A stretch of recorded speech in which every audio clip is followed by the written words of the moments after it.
Ibu bekerja lama dengan orang yang baru bekerja. Itu tabungannya beda nggak?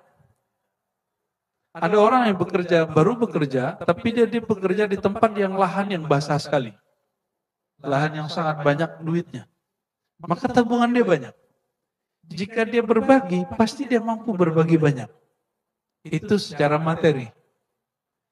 Jika ada orang dapat rezeki batin, nah rezeki itu dua, ada rezeki zahir, ada rezeki batin. Dalilnya apa? Surat Al-Fatihah. Siratal ladzina an'amta alaihim. Jalan orang yang engkau beri nikmat, engkau beri rezeki. Siapa yang diberi rezeki? Orang yang hatinya lurus dapat hidayah. Maka mendapatkan hidayah itu bagian dari rezeki. Dapat ilmu bagian dari rezeki. Maka malam ini semoga Allah takdirkan kita dapat rezeki batin. Rezeki rohani. Ya, sudah dapat belum malam ini? Lagi dapat nggak? Alhamdulillah. Ayat yang sama, yang jelasin sufi dengan yang jelasin ahli fikih, hasilnya beda. Hasilnya beda. Ahli fikih cuma, ini ayat talak. Tapi Imam Nawawi memahami, enggak. Yang Allah lapangkan rezekinya, itu tidak hanya orang yang bekerja mencari rezeki zahir, tapi juga orang yang bekerja mencari rezeki batin. Ya, orang yang sudah lama merawat, melatih kolbunya, maka dia akan punya tabungan rohani yang lumayan banyak. Tapi tabungan itu ada limitnya. Oleh karena itu, sekelas Imam Syekh Abdul Qadir Jilani punya jatah mengangkat wali 1000 orang. Di zamannya, nggak tahu setelah wafatnya. Begitu disebutkan dalam banyak kitab tentang metodologi kewalian. Jadi wali itu diangkat oleh wali sebelumnya atau diangkat oleh Rasulullah Sallallahu Alaihi Wasallam. Ya. Terus Ibnu Arabi juga begitu. Imam Syazili juga begitu. Jadi mereka punya kuota. Biar gampang, wifi di rumah kita, dia punya limit nggak? Orang yang akan mengaksesnya. Paham? Maka satu server, dia punya limit untuk bisa mengcover berapa orang yang akan terhubung kepadanya.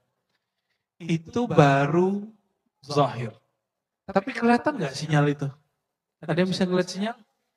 Bayangkan hari ini sesuatu yang zahir itu nggak kelihatan memata dan orang bisa percaya. Kenapa orang tidak percaya ada wali Allah bisa memancarkan sinar nurullah? Dan sinar itu juga ada jatahnya. Dia punya kuota juga. Ya, jika dia tidak terhubung kepada maha server, Sayyidina Muhammad SAW, maka kuota dia akan habis disedot orang. Maka guru-guru itu lelah bukan karena bekerja. Dia lelah karena disedot rohaninya, ilmunya, waktunya oleh murid-muridnya. Jadi lelahnya bukan lelah fisik, dia lelahnya lelah batin. Itu bedanya. Coba perhatikan guru. Guru sekolah capek nggak? Orang di sawah capek nggak? Sama-sama lelah, tapi lelahnya beda. Nah, kelelahan ini yang mesti dipahami. Dosen, siapa yang dosen? Ngajar kampus, capek nggak Pak? Pulang-pulang capek? Panas badan. Itu sama kayak nyangkul. Karena kerja otak itu lebih kuat daripada kerja badan. Ya, yang Pak Dokter, yang praktek, kalau lagi praktek deg-degan awal-awalnya. Oh itu sama dengan orang nyangkul. Bedanya yang nyangkul nggak perlu mikir berat-berat. Dia tanam, ditunggu 3 bulan. Ya. Beda kalau udah Pak Dokter ini. Beda dengan dosen. Beda dengan orang-orang yang punya pekerjaan yang limitnya lebih dahsyat. Baik. Lalu ayat berikutnya, surat At-Talaq ayat 7, masih di ayat yang sama. waman qudira alaihi rizquhu. Ya. Dan orang-orang yang qudira itu orang yang telah ditakar rezekinya. Itu harfiahnya. Tapi secara maknawi, orang-orang yang disempitkan rezekinya, artinya dia belum tahu cara mengisi tabungan rohani. Apa yang harus dia lakukan?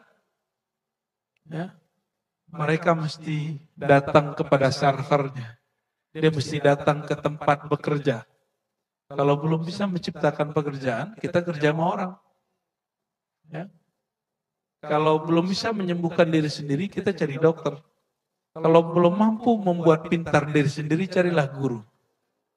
Nah, maka di sini beliau menjelaskan, orang yang dapat rezeki batin itu mursyid. Yang dapat rezeki zahir itu orang kaya. Ya. Lalu kemudian murid-murid yang kemudian batinnya miskin, dia wajib mencari guru. Sebagaimana seorang yang tidak punya kemampuan, dia wajib bekerja. Ya. Oke, kita lanjut. Hikmah yang ke-31. Ihtadar rahiluna ilaih. Kok beda suaranya, Bang? Nomornya beda, ya udah sana. Ihtadar rahilun. Jadi ada dua jenis orang yang bermakrifat.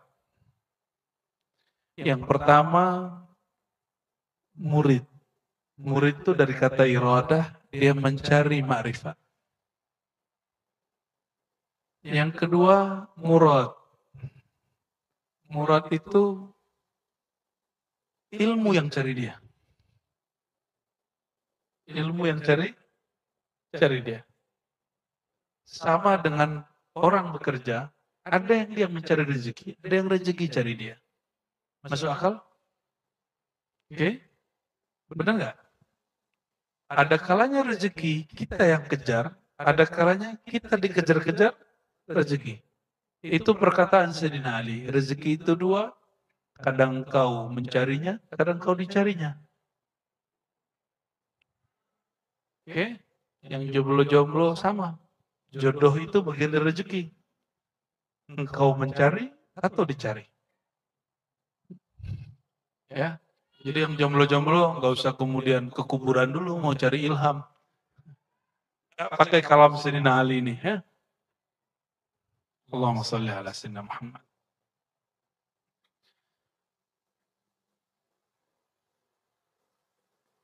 Murid, murad.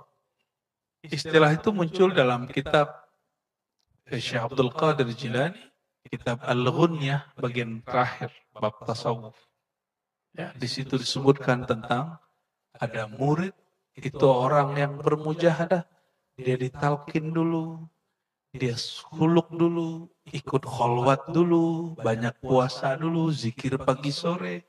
Ya, tadi zikir pagi sorenya diundur sampai barusannya. Nah, itu zikir ribat, biasa pagi sore. Itu zikir dari Nabi SAW yang dikumpulkan oleh Sayyidina Abdul Hasan Syazili. Ya. Ya, ini kita sebut al-wirdul asas. Wirid basic. Apa aja wirid basicnya? Setelah syahadat dan istighfar, kemudian kita melazimkan istighfar lagi 100. Karena Rasulullah SAW istighfar berapa kali? Ya, beliau punya dosa? Tidak ada. Kita punya dosa? Harusnya kita 1000, tapi ya sudahlah 100 pagilah. Terus yang kedua, La ilaha illallah wahdahu la syarika lah lahul mulku wal hamdu yuhyi wa yumiitu wa huwa ala kulli syai'in qadir. Namun basic dari kalimat ini ada pada la ilaha illallah. Ya. Berapa kali? 100 juga. Orang yang baca ini dia nggak diganggu syaitan sampai besok. Cuma kalau nafsu tetap. Jadi bedakan syaitan dengan nafsu. Ya. Orang puasa, syaitan nggak bangun dia, tapi nafsu dia masih bergejolak. Jadi bedakan nafsu kebinatangan, nafsu kebengisan dengan syaitan yang menipu. Syaitan itu tugasnya menipu. Sedangkan nafsu menggoda, digoda. Itu sebabnya kalau ada orang bertanya, kenapa masih ada maksiat di bulan Ramadan? Itu jawabannya. Kenapa orang-orang yang kelihatannya soleh masih bermaksiat? Itu jawabannya. Syaitan syaitan nonton aja. Dia ngelihat ada orang-orang yang terjebak oleh dirinya sendiri. Si murid, dia dilatih oleh mursyid. Kalau murad, dia langsung dibimbing oleh Allah Subhanahu wa Ta'ala. Murad artinya yang diinginkan oleh Allah Subhanahu wa Ta'ala. Ya. Tapi ingat, murad itu murid dulu. Kalau dia nggak pernah jadi murid, namanya majzub. Nah, ini rumus. Seseorang kekasih Allah yang tidak pernah jadi murid, lalu langsung menjadi murad, orang ahli makrifat. Maka orang itu pasti majzub. Kejedot. Majzub itu ketarik. Majzub itu artinya manjuziba aklu. Orang akalnya ketarik. Min syiddatil hub, karena kuatnya cinta rindu kepada Allah Subhanahu wa Ta'ala. Maka kita membedakan majnun dengan majzub, orang gila dengan wali majzub. Ya, jangan orang gila dianggap wali, jangan wali dianggap orang gila. Ya. Ini banyak yang salah paham. Dulu saya menyamakannya. Jadi dulu saya suuzon sama kiai Jawa. Dan kiai di Mesir, syekh-syekh di Mesir, di Yaman, yang menganggap orang majzub itu wali. Ternyata saya yang salah. Ilmu Allah itu luas. Ada orang-orang yang majzub. Orang yang majzub gak boleh ngangkat murid. Kalau dia mau ngangkat murid, dia harus jadi murid dulu. Dia harus pernah jadi murid, dididik oleh mursyid, dan boleh jadi mursyid dia di bawah makomnya. Tapi metodologi menjadi guru dia tidak punya. Maka dia mesti belajar kepada orang yang pernah menjadi guru. Dan saya sudah ketemu banyak wali-wali Allah yang besar, ma'rifatnya jauh, dan dia berguru kepada orang biasa. Orang-orang yang makomnya biasa-biasa aja. Gitu. Ya. Wali majzub nggak boleh berfatwa. Dia kalau berfatwa dia mesti belajar fikih dulu. Wali majzub nggak boleh ngaji hadis, ngajarin hadis. Dia kalau ngajarin hadis dia mesti belajar dulu ilmu hadis. Paham di situ? Jadi jangan berlebihan terhadap wali-wali majzub. Hormati, hargai, husnuzan, berbaik sangka, tapi jangan kemudian semua yang dilakukan benar. Nah. Ya. Oke. Ada yang lebih sempurna. Wasilun majzub. Murid jadi murad dan dia majzub.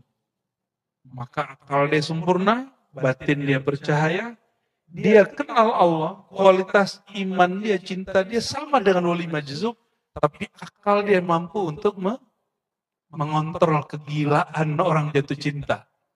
Orang jatuh cinta itu gila. Maka al-hubbu junun, itu kalam orang Arab. Cinta itu gila. Dan yang lebih menggilai adalah cinta kepada Sayyidina Muhammad SAW. Adakah orang yang lebih gila daripada Sayyidina Abu Bakar yang semua hartanya dikasih ke Nabi Muhammad SAW? Kita kalau ngeliat ada nih, ini antum, semua hartanya dikasih ke gurunya. Itu pasti orang bilang itu orang gila. Kena hipnosis gurunya. Kena sihir. Kiainya, mursyidnya, pasti gituin. Pasti gitu. Untungnya Sayyidina Abu Bakar tidak hidup di zaman orang seperti kita. Ya, maka beliau tidak disebut gila. Tapi kecintaannya itu jika hidup di zaman sekarang disebut gila. Ya, rahimallahu Sayyidina Abu Bakar radhiyallahu ta'ala anhu. Ya, semoga Allah meridhai beliau. Beliau telah mengajari cara orang cinta dan berkorban dalam cintanya. Ada sahabat yang nggak punya harta, paman daripada Anas bin Malik, namanya Anas bin Nadar. Tadi pagi kita bahas Riyadhus Shalihin. Dia korbankan jiwanya untuk Nabi Muhammad SAW. Ketika perang Uhud, tubuhnya lebih dari 80 tusukan, sehingga wajahnya tidak dikenali kecuali oleh saudaranya sendiri. Saking hancur tubuhnya. Hanya untuk menjaga Nabi Muhammad SAW. Gila nggak tuh? Maka al-hubbu junun. Oleh karenanya, supaya gak gila-gila amat, ya, disebutkan kul in kuntum tuhibbunallah fattabi'uni. Katakan jika kamu benar-benar cinta menggila kepada Allah, maka ikuti syariatku. Syariat itu kontrol supaya kita nggak kebelinger, nggak kelewat. Ya. Jadi kalau sufi pasti bersyariat. Yang nggak bersyariat itu orang zindik dan orang majzub dan malamatiyah. Mereka nggak menzohirkan, nggak. Ya. Jadi jangan menuntut orang-orang ini kemudian bersyariat di depan kita. Dan mereka bukan ingkar syariat. Kalau yang wali, kalau zindik ingkar syariat. Jadi beda wali Allah dengan wali zindik. Wali majzub, orang mabuk. Kalau orang mabuk minuman, sholat gak dia? Maka kalau mabuk minuman cinta, ma'rifat kepada Allah, ini juga gak sholat. Orang mabuk kok. Orang ini gak sholat. Yang satu lagi juga gak sholat. Bedanya apa? Satu kekasih Allah, satu zindik. Satu dia mengingkari syariat, yang cinta kepada Allah tidak pernah mengingkari syariat. Ini perhatikan. Ya. Jadi batalnya kewalian seseorang kalau dia mengatakan untuk apa sholat. Ya, ini mah gak ada sholat 5 waktu, Tuhan dalam diriku. Udah sholat kena deh sudah. Kalau ada orang mengingkari syariat satu huruf saja dari Quran, kafirun zindik, ya, murtad, sudah selesai.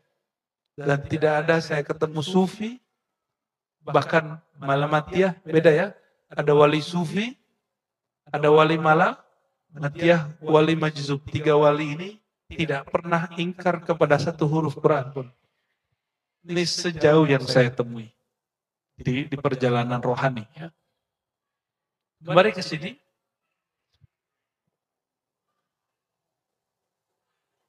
Ihtadar rahilun, para salik murid berjalan menuju Allah, mendapatkan cahaya dengan cara berlatih.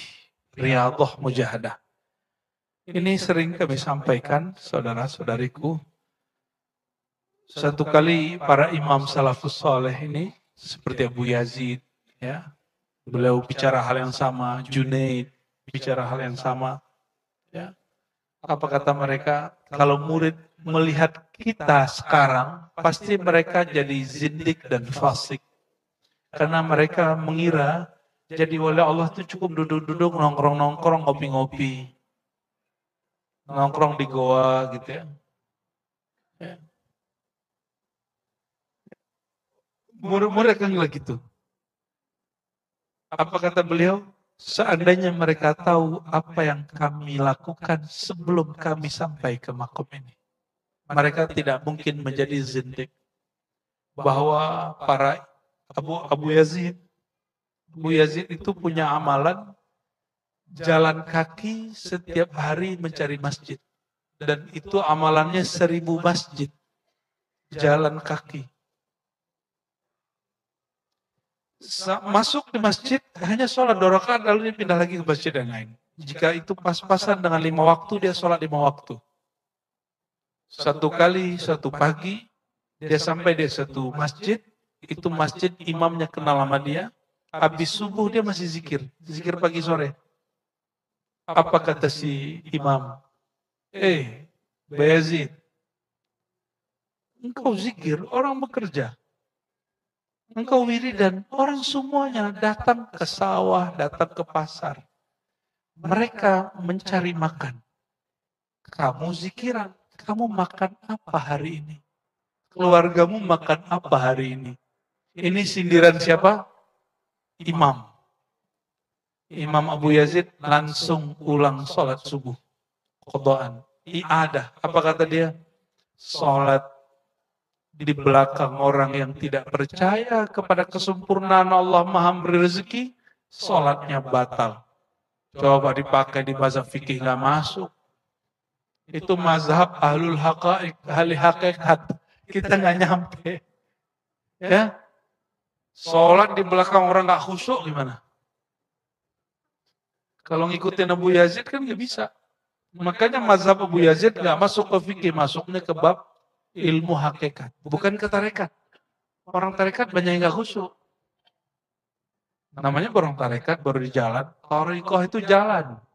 Jadi jangan heran orang thariqah masih tengkar, masih iri, masih rebutan mursyid. Ya, rebutan jadi pewaris. Ya. Dengar nggak hari ini orang tarekat rebutan jadi mursyid? Sindir-sindiran masalah kemursidan. Itu baru thariqah, belum sampai hakikat. Orang hakikat nggak ada begitu. Apalagi orang yang sudah bermakrifat kepada Allah Subhanahu wa Ta'ala. Ya. Nah, murid dia sampai kepada nur Allah itu mesti ditalkin berkhalwat, suluk, bertarekat. Tapi kalau murad yang kedua, nur dia, kolbunya sudah siap menampung itu. Maka nur itu kan setiap hari turun. Sang wali pikirannya sudah terbuka, kolbunya sudah waspada. Kalau murid sudah terbuka belum? Belum. Kolbunya sudah siap belum? Wadahnya belum siap. Oleh karenanya, melatih zikrullah itu melatih wadah. Jika menampung nama Allah 1000 setiap hari, 5000 setiap hari gak kuat, gimana mau nampung ilmu marifat? Udah ngaji-ngaji aja kalau gitu. Berarti gak siap menjadi al-wasilun. Ya, latihan dulu. Melatih nama Allah, Allah, Allah, Allah. Ya. Enggak perhatikan di ujung kalimatnya. Li'annahum lillah la li syai'in dunah. Kulillah. Kul, katakan, bacalah Allah. Ini dalil zikir Allah, Allah. Ini kritik Ibnu Athaillah kepada ulama muda di zamannya, namanya Ibnu Taimiyah. Ada dua Ibnu Athaillah, Ibnu Taimiyah. Ibnu Athaillah, salah satu zikir yang beliau ajarkan adalah zikir Allah, Allah, dan itu mesti ditalkin. Antum nggak boleh ngambilin zikir Allah, Allah kalau nggak dipimpin orang yang sudah ditalkin. Di ribat sudah ada sistem talkin itu, bisa belajar kepada beberapa buya-buya yang sudah ngajar. Ya. Jangan minta ke saya lagi. Minta ke Buya Aldomi, Buya Asfi, Buya Yunal, tadi yang mimpin zikir. Mereka sudah punya formulasi talkin. Ya syukur-syukur kalau ketemu kita talkin. Ya, berarti rezeki. Ya. Tapi ketemu mereka sama, karena frekuensinya, sumbernya sama. Dari Allah Subhanahu wa Ta'ala. Kul Allah. Bacalah Allah, summa dzarhum, lalu biarkan mereka di dalam kesibukan mereka bermain-main. Maksudnya apa tuh? Ini yang disebut mati sebelum mati. Tulikan telinga, pejam mata, lidah dikunci, sebut nama Allah. Itu tekniknya begitu. Coba aja di rumah sendiri, nggak ada efeknya. Ya, tapi dahsyatnya sosial media hari ini, dan itu cara Allah. Ternyata getaran kolbu itu dapat direkam dalam alat-alat media hari ini. Jadi beberapa talkin-talkin kita yang sengaja tidak sengaja direkam orang, itu sampai hari ini masih menggetarkan kolbu orang tertentu. Alhamdulillah Rabbil Alamin. Semoga Allah ridha. Ya. Amin ya Rabbal Alamin. Ya. Jadi jika disimpulkan di sini, kita ini siapalah, jadi jangan GR menjadi murad. Katakan, jangankan murad, jadi murid pun kami belum pantas. Ya, jangankan menjadi murad yang dikejar oleh nur, Jadi murid pun yang mengejar nur pun kami belum pantas. Ya. Zikir panjang dikit ngeluh. Ya, betul. Lama nih, gitu ya. Jadi nur gak pantas untuk mengejar dia. Kenapa? Dia enggan menerima nur itu. Dan Allah mengatakan, ana inda dhanni abdi, aku berdasarkan persepsi hambaku. Jika hambaku enggan kepadaku, aku lebih enggan kepada. Auzubillah min dzalik. Lebih enak kalau sesama dosen. Nah, zikir nafas. Zikir nafas itu ada zikir nafas syariat, ada zikir nafas tarekat, ada zikir nafas hakikat, ada zikir nafas ma'rifat. Yang itu namanya zikir nafas tarekat. Masih pakai angka dan menyebut. Nafas, tahu nafas? Nafas, itu nafas. Ya. Coba kalau nggak nafas 1 jam, bisa hidup? Berarti nafas ini berkait dengan sifat hayat. Hayat berarti hidup, bukan hayat ini dayat namanya.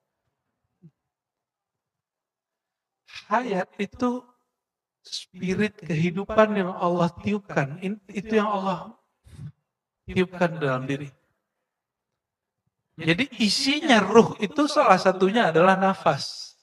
Maka penghubung ruh kita dengan ruh Sayyidina Muhammad SAW, ruh Sayyidina Muhammad dengan zat yang menghembuskan nafas itu adalah si nafas ini. Ya.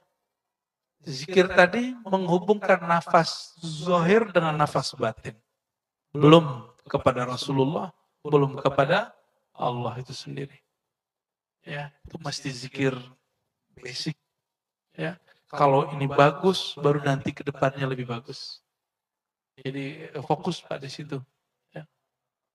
Nah, nafas itu bukan ajaran Hindu, bukan ajaran Buddha, itu ajaran ulama-ulama wali Allah dan itu dianjurkan. Ya, ini mohon maaf, ini saya walaupun bukan dokter, tapi saya pengamal zikir nafas. Ya, di saat orang lemes kita nggak lemes. Apa rahasianya? Zikir nafas. Ya. Zikir nafas itu memberikan nutrisi untuk zahirnya paru. Karena paru-paru itu harusnya dia diisi lebih banyak dari orang nafas biasa. Coba Bang Dik dari tadi kan dikit aja. Padahal kita bisa nafas lebih panjang.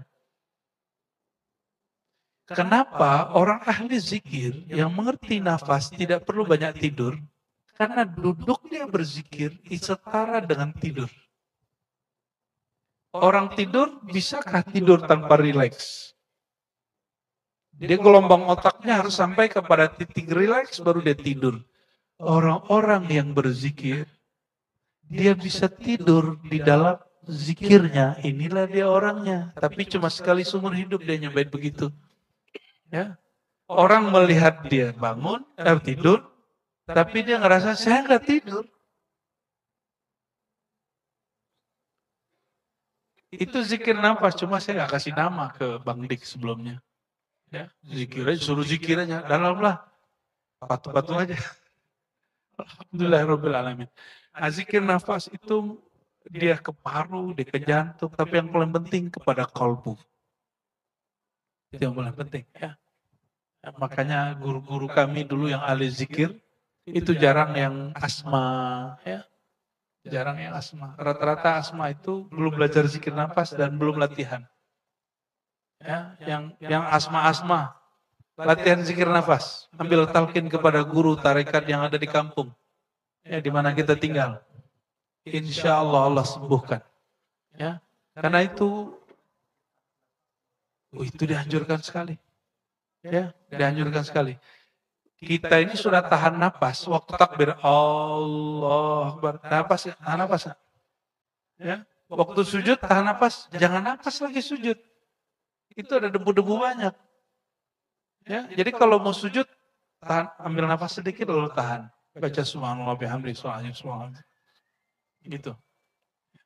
Orang-orang tertentu ngambil ilmu nafas dari sholat, lalu mereka olah menjadi zikir anfas. Ada torikot anfas. Itulah torikot Qadiriyah, Khalwatiyah, Samaniyah, dan sebagian yang ada di Naqsybandiyah, Syazilah itu ada yang pakai anfas, nafas. Nah itu boleh. Itu bukan ajaran Hindu, bukan ajaran Buddha. Emang ada Hindu baca hu Allah? Hah? Ada nggak? Ada nggak Hindu baca zikir Allah, Allah lagi nafas? Nggak ada. Terus siapa yang mengatakan zikir tanpa nafas sama dengan semedi? Bentuk duduknya boleh sama. Sama. Kita kan makan cara nyuapnya juga sama sama orang Hindu. Apakah saya jadi Hindu? Jadi kalau duduk zikir itu memang paling enak duduknya lurus, kepalanya lurus begini ya, atau duduk biasa. Zikir aja, nafas. Relax. Tahu-tahu khotbah udah selesai, Bang Dik masih ngorok ya kan?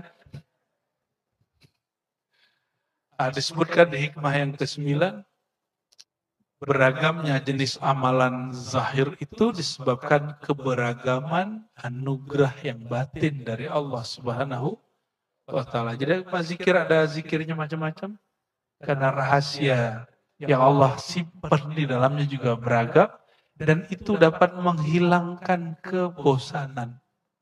Bahkan rasa hambar tadi hilang. Rasa hambar tadi hilang. Maka saya menyayangkan, mohon maaf hari ini boleh jadi disebut zaman stagnan orang bertorikot. Orang fikih aja ada fatwa yang diperbaharui, masa torikot tidak diperbaharui? Kita masih ngajarin torikoh zikir untuk orang yang ketemu zikir itu 100 tahun yang lalu. Padahal ulama seperti Syekh Ahmad Khatib Sabbas, dia meramu zikir itu sesuai dengan zamannya. Ketika sekarang muncul zaman baru, kita harus sesuaikan.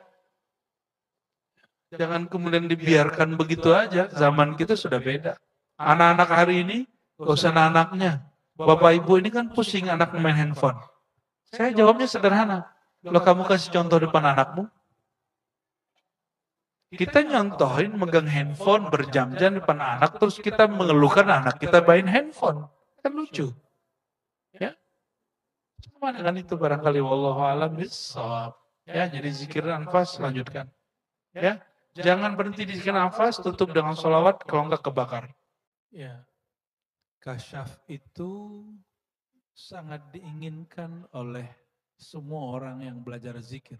Kasyaf artinya tersingkapnya sesuatu yang tertutup. Akhirnya orang penasaran dengan isi hati orang lain, ya penasaran dengan makom-makom, penasaran dengan nur, penasaran dengan rahasia-rahasia. Ternyata itu tidak lebih baik daripada orang yang penasaran dengan aib dia sendiri. Ya.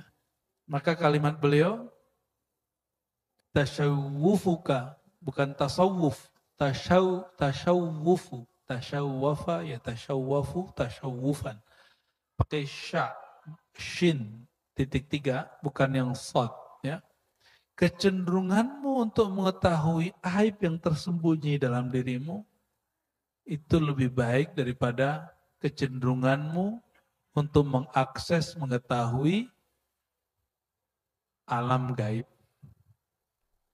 Ya, kita bisa membaca isi alam kubur, tapi nggak bisa membaca kesombongan yang terkubur di kolbu, itu berbahaya. Oleh karenanya, salah satu manhaj sistem zikir kita di Ribat, setelah syahadat kita wajib beristighfar. Ya. Dan istighfar, kalau mohon maaf, motivator dan ustadz-ustadz di luar mengajarkan doa itu spesifik. Kalau kami tidak. Kalau kami istighfarnya spesifik. Ya. Maka orang-orang ikut talqin dengan kita ajak menyebutkan dosanya spesifik. Dosa mata, dosa telinga, nanti akan datanya keluar sendiri ketika disebut. Dan orang yang menyebut itu dia langsung 1, 2, 3, 1, 2, 3. Jadi di manhaj kami, Semoga semuanya ikut mengikuti. Tidak usah menspesifikkan doa. Spesifikkan dulu dosamu di hadapan Allah Subhanahu wa ta'ala. Ya. Setiap hari. Pagi, sore. Bayangkan sekian tahun kita tidak istighfar pagi, sore. Sudah berapa noda yang numpuk. Padahal malaikat mungkar nakir, bukan mungkar nakir yang lebih pas, raqib atid, beliau berdua itu ketika ada orang bermaksiat, mereka main lirik-lirikan, bro tunggu. Yang tulis dulu. Siapa tahu sebelum tidur dia istighfar. Gitu.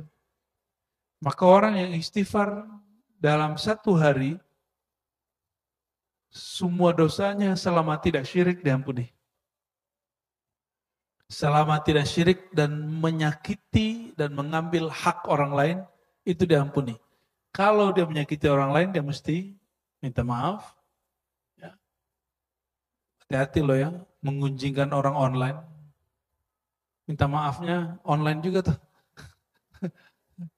Ya, saya mohon maaf kepada fulan yang saya sudah omongin secara online di Facebook tuh, hati-hati tuh ya, di Instagram tuh. Kan sering kan nyentil-nyentil orang di sosial media. Ya, itu wajib tuh, tobatnya wajib. Karena sudah membicarakan air orang terbuka, di alam terbuka. Ya.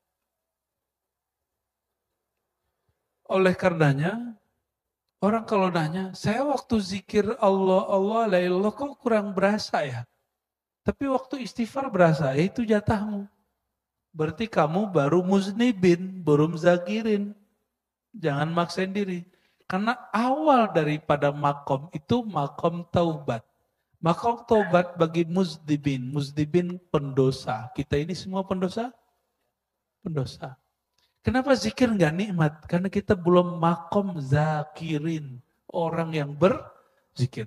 Jadi semua orang yang melalui makom-makom menjadi kekasih Allah, mesti masuk lewat satu pintu namanya pintu taubat. Maka at-taubatu wajibatun. Taubat itu wajib bukan sunat. Jumlahnya sunnah.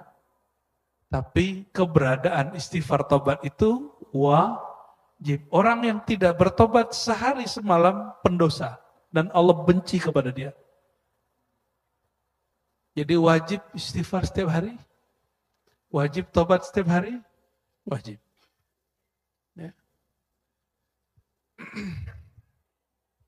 Apalagi ya, ketika kita mendapatkan Nabi Muhammad SAW istighfar 100 setiap hari, kita nanya, apa gerangan Rasulullah punya dosa? Ya. Sayyidah Aisyah mengatakan, ya Rasulullah, kenapa engkau masih sholat sepanjang itu? Zikir sepanjang itu, sedangkan engkau sudah dijamin, diampuni dahulu, sekarang dan nanti. Apa jawaban beliau? Aku hanya ingin menjadi hamba yang suka menghargai dan berterima kasih kepada Allah Subhanahu wa ta'ala. Jadi sholatnya Nabi bukan sholat bayar hutang. Nabi sholat itu sholat berterima kasih kepada Allah Subhanahu. Itu yang disebut sholat syukur. Ini dalil sholat syukur ada. Bukan hanya sujud syukur. Ini namanya sholat syukur. Ada di Sahih Bukhari, Sahih Muslim, Nabi mengatakan, apakah aku tidak boleh mengekspresikan rasa syukurku kepada Allah Subhanahu wa ta'ala. Kita boleh sebut itu dengan sholatus syukri. Sholat kesyukuran. Ya, itu salah satu amalan Nabi Muhammad SAW. Jadi saya kasih tahu kepada antum, amalan Nabi itu setiap hari tobat, syukur. Tobat, syukur. Itu aja tiap hari. Yang lain-lain ngikut. Itu ruhnya akan langsung terbang kepada makom-makoman yang lain. Orang kalau sudah istighfar, tobat, Allah akan siapkan kendaraan rohani untuk dia sesukanya Allah Subhanahu wa ta'ala. Dikasih dulu syukur. Kalau syukur, la azidannakum. Akan aku tambahkan makom-makommu. Orang yang bersyukur dengan nikmat zikir, Allah akan tambahkan kenikmatan berzikir itu. Orang yang bersyukur dengan nikmat majelis, Allah akan tambahkan nikmat majelis. Orang yang bersyukur dengan harta, Allah tambahkan harta. Nah, tinggal pilih. Syukur kita sudah lengkap atau belum? Orang yang bersyukur dengan ilmu, Allah kasih dia ilmu laduni. Karena Rasulullah SAW adalah orang yang paling banyak bersyukur, maka ilmu beliau nambah setiap detik per detik per detik per detik, nambah terus. Maka ulama yang syakir, syakur, itu ulama yang ilmu laduni ada pada dirinya, gak berhenti. Mau dapat laduni? Laduni itu ilmu gak perlu belajar.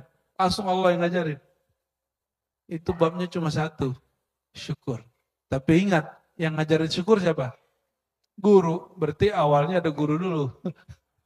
Maka kita berterima kasih kepada guru. Orang tidak disebut bersyukur jika dia tidak berterima kasih kepada orang yang mengajari syukur itu. Dan yang mengajarkan syukur pertama kali pada umat ini adalah Nabi Muhammad SAW. Maka syukur kepada Nabi itu dengan dua saja. Ikuti sunnahnya dan bersolawat cinta kepadanya. Sallallahu alaihi wasallam. Jangan lagi solawat karena ada hajat.